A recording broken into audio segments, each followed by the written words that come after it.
Mi compañera de trabajo intentó que me despidieran porque no quise salir con ella. ¿Alguna vez rechazaste a alguien, y en lugar de aceptarlo con madurez, esa persona decidió destruirte? No estoy hablando de chismes, ni de incomodidad en la oficina. Hablo de un intento real y calculado de hundirme.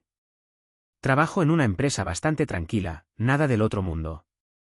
Pero desde que rechacé a Clara, una compañera que siempre fue intensa, mi vida laboral se volvió una pesadilla. Si estás leyendo esto y pensás que exagero, espera a ver lo que hizo. Necesito sacarme esto del pecho, y honestamente no sé si estoy siendo demasiado blando o si estoy enloqueciendo. Trabajo en una empresa de logística que opera con varios clientes grandes del país. Nada glamuroso, pero el sueldo es decente, tengo horario estable y un buen equipo, o eso creía. Tengo 32 años, soy analista de operaciones, y desde hace 3 años trabajo en la misma oficina. No soy el tipo más sociable del mundo, pero me llevo bien con todos. Siempre fui de mantener las cosas profesionales, llego, hago mi trabajo, comparto un par de charlas con café de por medio, y listo. Todo esto cambió hace unos 6 meses cuando Clara fue transferida a nuestro equipo. Clara tiene mi edad, es muy extrovertida, carismática, y la verdad es que al principio me cayó bien. Siempre con una sonrisa, chistes, comentarios sobre lo que veía en redes. Tenía esa energía que hace que la oficina se sienta menos gris. Pero con el tiempo empecé a notar algo raro. Me hablaba demasiado. No solo en el trabajo, sino también por WhatsApp, incluso fuera del horario laboral. Me mandaba memes, me preguntaba si quería tomar algo después del trabajo, me contaba sobre sus ex. Y un par de veces incluso insinuó que yo debía tener a todas detrás.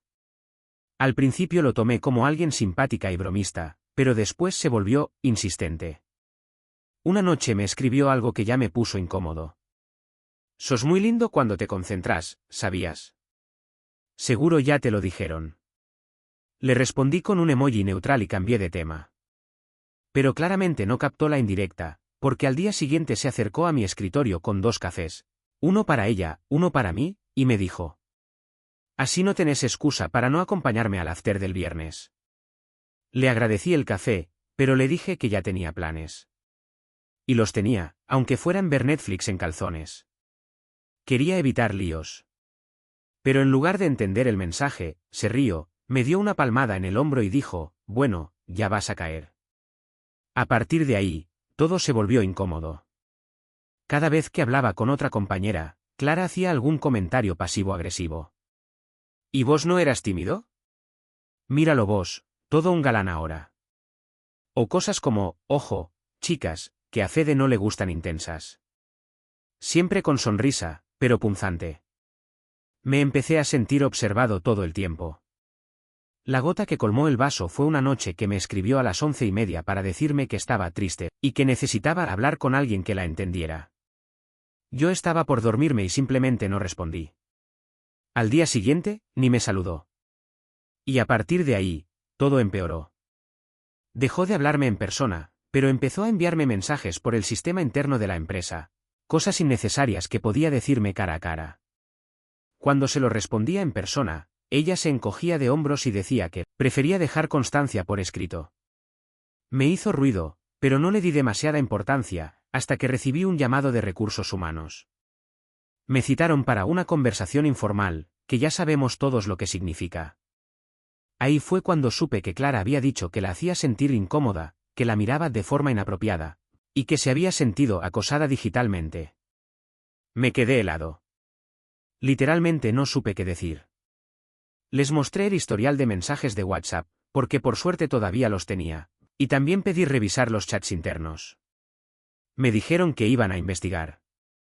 Salí de esa reunión temblando. Nunca en mi vida me había sentido tan vulnerable. No podía creerlo. ¿Cómo alguien podía dar vuelta a la historia así?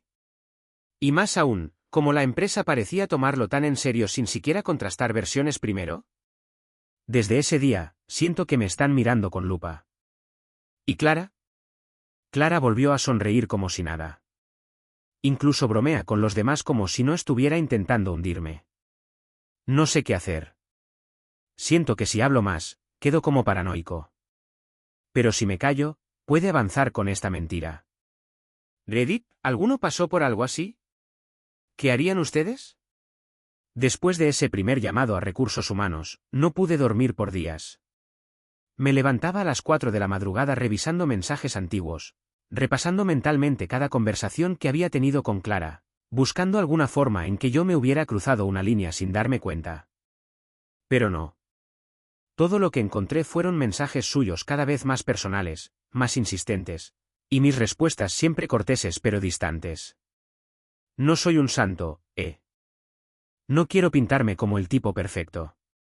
Pero nunca, jamás, hice algo que justificara una acusación como esa.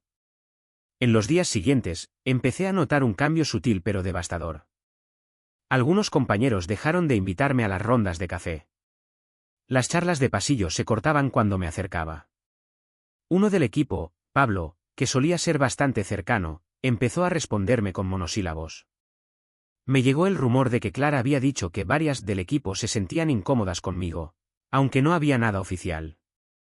Todo olía a campaña de desprestigio. Lo peor de todo fue que Clara empezó a actuar como si fuera víctima de algo horrible. Llegaba con cara triste, suspiraba en reuniones, y una vez incluso lloró durante un break en el baño, cosa que después supe por una compañera, Mariana, que fue testigo. Mariana me dijo, medio en secreto: no entiendo qué pasó entre ustedes, Fede. Pero si hiciste algo, mejor pedí disculpas antes de que esto escale más. No sabía si gritarle o ponerme a llorar. Me limité a decirle que yo no había hecho nada malo. Mariana frunció el ceño y respondió, bueno, igual algo pasó. Y así fue como entendí que la duda ya estaba sembrada.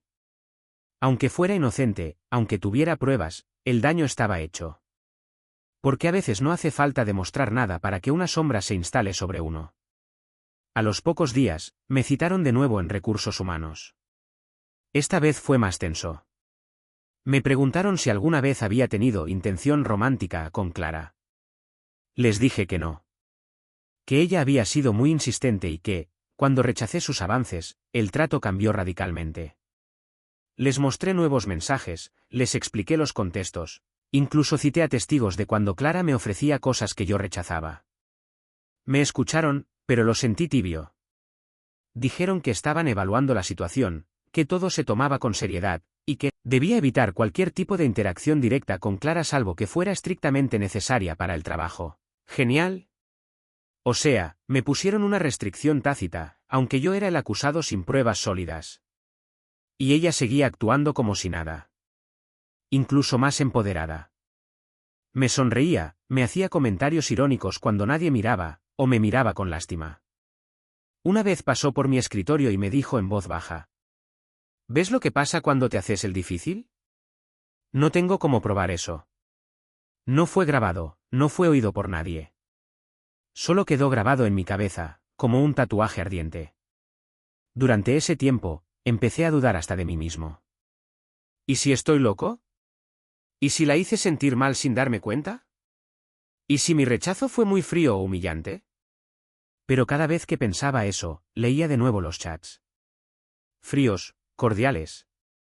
Nada de doble sentido. Y eso me tranquilizaba, un poco. Hasta que un viernes, cuando creía que lo peor ya había pasado, me enteré que Clara pidió formalmente que yo no participara en el proyecto conjunto con uno de nuestros clientes más importantes. Un proyecto que yo había liderado durante los últimos 6 meses. Lo peor, su petición fue aprobada. Me lo comunicaron por mail. Sin explicación. Sin discusión. Me apartaron de la presentación final sin que pudiera opinar. Y Clara fue quien la lideró. El mismo proyecto que yo había trabajado casi solo. Esa noche, llegué a casa, tiré el bolso al piso y me quedé en el sillón, sin fuerzas. No encendí la tele. No comí. Solo me quedé mirando al vacío. Sintiéndome completamente derrotado. Como si mi vida se estuviera deshaciendo por un capricho, una venganza, por decir no. Lo hablé con mi hermano, que es abogado, y me dijo que debía documentar absolutamente todo. Empezamos a armar un archivo con fechas, capturas, mensajes, reuniones, todo. Me sugirió que pidiera una auditoría de recursos humanos. O al menos una reunión con mi superior directo para plantear lo que estaba pasando desde mi lado. Así que eso hice. Pedí una reunión con mi jefe directo, Martín. No era alguien particularmente emocional, pero me escuchó. Le mostré parte de la evidencia. Me dijo que entendía, pero que debía mantenerse al margen porque recursos humanos ya estaba involucrado. Sin embargo, noté en su cara que empezaba a dudar. Y ahí algo cambió. Un par de días después, otro compañero, Lucas, del área de IT, me habló por privado. Me dijo: Che, yo vi cómo Clara te hablaba antes. Y también vi cómo te evitó después. No me parece justo lo que está pasando. Si querés que testifique algo, contá conmigo. Fue la primera vez en semanas que sentí algo parecido a alivio. No estaba completamente solo. ¿Estoy exagerando? ¿Estoy paranoico? ¿O realmente estoy siendo víctima de una manipulación brutal? La verdad, ya no sé. Solo sé que tengo miedo de perder todo por algo que nunca pasó. Actualización 1. Hola a todos. Primero, gracias por los mensajes. No esperaba que tanta gente leyera mi historia, mucho menos que tantos me creyeran. La verdad, leer los comentarios me hizo sentir un poco menos solo. Algunos me hicieron llorar, sí, lo admito, y varios me abrieron los ojos. Muchos dijeron que estaba siendo demasiado blando con Clara. Otros me preguntaron por qué no había levantado la voz antes. Algunos incluso dudaron de mi versión, lo cual entiendo, porque si me lo hubieran contado hace un año, tal vez también habría dudado. Bueno, acaba lo que pasó desde entonces. Después de hablar con Lucas, el de IT, empecé a moverme más firme. Junté todo el material que tenía, capturas de pantalla, correos, testigos, cronología de eventos. Mi hermano, el abogado, me ayudó a armar un informe para presentar una queja formal contra Clara por hostigamiento y difamación. Sí, ya sé que suena fuerte. Me costó mucho tomar esa decisión. Tenía miedo de quedar como el malo. ¿Un tipo denunciando a una mujer por acoso? ¿Quién me iba a creer? Pero ya no podía quedarme callado. No después de todo lo que perdí por culpa de esta persona. Pedí una reunión con recursos humanos y fui con todo. Mostré cómo los chats que Clara presentó estaban recortados, había quitado respuestas suyas que daban contexto, cómo yo había rechazado amablemente sus insinuaciones, y cómo luego comenzó su campaña en mi contra. También presenté a Lucas como testigo y mencioné a otros compañeros que podrían confirmar cambios en su comportamiento hacia mí. Recursos humanos no dijo mucho en ese momento. Tomaron nota. Me agradecieron por aportar más perspectiva. Una frase que suena a nada, pero al menos era algo. Pasaron varios días. Y entonces, algo inesperado ocurrió. Una mañana me llamaron de nuevo, pero esta vez Clara también estaba presente. Fue una reunión con 2 personas de recursos humanos como mediadores. Me explicaron que era una instancia de conciliación, no disciplinaria. Clara estaba seria. Nada que ver con su actitud anterior. Ni una sonrisa. Ni un comentario sarcástico. Parecía preocupada. Me preguntaron si quería decir algo. ¿Lo hice? Conté cómo me había sentido estos meses. El miedo, la frustración, la impotencia. Cómo había pasado de disfrutar mi trabajo a mirar sobre el hombro cada 5 minutos. Cómo dudé hasta de mi cordura. Hablé sin levantar la voz, pero firme. Y dije algo que tal vez fue lo más honesto de todo. Yo no quiero destruirle la carrera a nadie. Solo quiero que pare. Que me dejen trabajar en paz. Clara no dijo nada durante un rato. Hasta que finalmente habló, y admitió que quizás malinterpretó cosas. No pidió perdón directamente, pero reconoció que puede haber actuado de forma impulsiva. Dijo que estaba en un momento emocional difícil y que sintió que yo la ignoré de mala manera. Que no pensó que sus acciones fueran a escalar tanto. Que no esperaba que recursos humanos lo tomara tan en serio. ¿Perdón? ¿No esperabas que escalen? ¿Después de acusarme formalmente de acoso? La bronca que sentí en ese momento fue monumental. Pero me contuve. Porque en ese momento entendí que lo importante no era que ella reconociera todo, sino que dejara de mentir. Y que la empresa viera quién era realmente. Después de eso, Recursos Humanos propuso que nos reubiquen en equipos diferentes. Clara ya no trabajaría en el mismo proyecto ni en el mismo espacio físico. También se me permitió volver a trabajar en el cliente que me habían quitado. No fue una victoria total, pero era un paso importante. Lo que más me impactó, sin embargo, vino después. Una semana más tarde, recibí un mensaje de Mariana, la misma que me había dicho que pidiera disculpas. Me escribió por WhatsApp, y cito: Fede, estuve hablando con Clara, me contó algunas cosas. Me siento una idiota por haberte juzgado. No sabía todo. ¿Perdón? No supe qué responderle. Me quedé mirando el mensaje como si fuera de otra dimensión. ¿Ahora me pedía disculpas? ¿Después de semanas haciéndome sentir como un monstruo? Le contesté algo breve: gracias por decirlo. Espero que esto no le pase a nadie más. Esa fue la primera noche en mucho tiempo que dormí 8 horas seguidas. Aún así, sigo caminando con cuidado. Porque aunque parte del equipo volvió a tratarme normal, otros aún actúan con distancia. Y Clara sigue trabajando en la misma empresa. No sé por cuánto tiempo. Escuché rumores de que la están invitando a buscar oportunidades en otra área o incluso en otra empresa del grupo. Pero no me ilusionó. Esto ya dejó marcas. Marcas profundas. Y sí, a los que dijeron que fui demasiado blando, tienen razón. Aguanté demasiado por miedo a parecer el malo. Por miedo a que no me creyeran.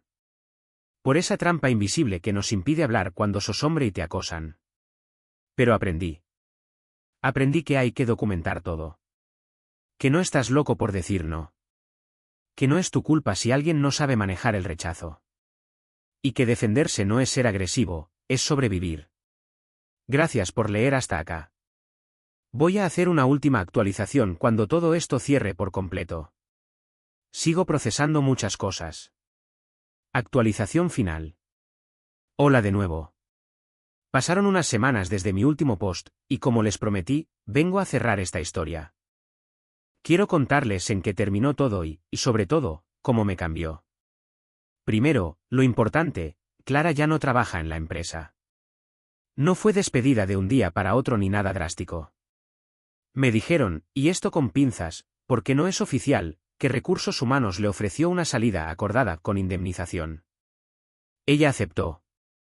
No sé si fue porque sintió presión o si simplemente ya no aguantaba el ambiente, pero se fue. Su último día fue silencioso. Sin despedidas. Sin abrazos. Solo desapareció de un día para otro. Cuando recibí el correo interno diciendo que Clara dejaba la empresa para afrontar nuevos desafíos profesionales, no sentí alegría. Sentí alivio, sí. Y también algo parecido a la tristeza, pero no por ella, por mí. Por todo lo que me hizo pasar. Por todo lo que me permití soportar. Porque eso fue lo más jodido de todo este proceso, darme cuenta de que no solo me atacó ella. Me traicionaron los que me creyeron culpable sin escucharme.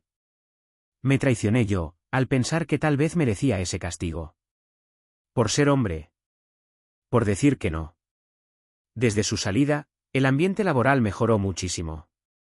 No inmediatamente, pero con el tiempo se aflojó la tensión.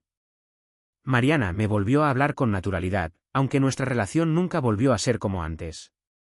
Pablo, el que se volvió frío, me pidió disculpas en persona. Me dijo: te juro que no sabía qué pensar. Me dejé llevar por el rumor. Estuve mal. Agradecí la honestidad. Le dije que no guardaba rencor, pero que sí aprendí a observar quién me respaldó y quién miró para otro lado. Mi jefe, Martín, me pidió una reunión privada unos días después. Me dijo que Recursos Humanos le había confirmado que Clara había manipulado parcialmente la información y que agradecían mi paciencia durante la investigación. También me ofreció un cambio de área, si yo quería, para empezar de nuevo sin la sombra de todo esto. Le agradecí, pero le dije que no. Que no tenía por qué irme del lugar que me gané con años de trabajo honesto. Eso fue lo más empoderante que hice en mucho tiempo. También quiero contarles algo personal, estoy haciendo terapia. Nunca pensé que lo necesitaría, pero lo necesitaba más de lo que imaginaba. Hubo días en los que llegué a sentirme sucio. Dudé de mí mismo. Me pregunté si alguna vez había hecho sentir incómoda a una compañera sin darme cuenta. Cargué con una culpa que no era mía. La terapia me está ayudando a sacarme esa mochila que nunca debía haber cargado. Y ahora, con la cabeza un poco más clara, quiero dejar un par de reflexiones para cualquiera que esté leyendo esto y se haya sentido identificado. No todos los victimarios son hombres. No todas las víctimas son mujeres. Y lo que está mal, sin importar el género. Decir no no te hace cruel. Ignorar el acoso no lo hace desaparecer. La gente que realmente vale va a creer en vos cuando estés en el piso. El resto, bueno, mejor tenerlos lejos. Guarda todo. Todo. Archivos, mensajes, fechas. No sabes cuándo lo vas a necesitar. Habla. Con alguien. Un hermano, un terapeuta, una comunidad como esta. No te guardes el dolor. Nunca imaginé que iba a escribir un post así. Mucho menos que iba a ser leído por miles. Pero me alegra haberlo hecho. No solo porque encontré apoyo, sino porque ojalá sirva para que otros abran los ojos antes de que sea tarde. Gracias a todos los que me bancaron. A los que me dijeron que no estaba loco. A los que me hicieron ver que defenderme no era una señal de debilidad, sino de dignidad. Hoy vuelvo a trabajar con la cabeza en alto. Y por primera vez en mucho tiempo, con paz. Nos vemos, Reddit.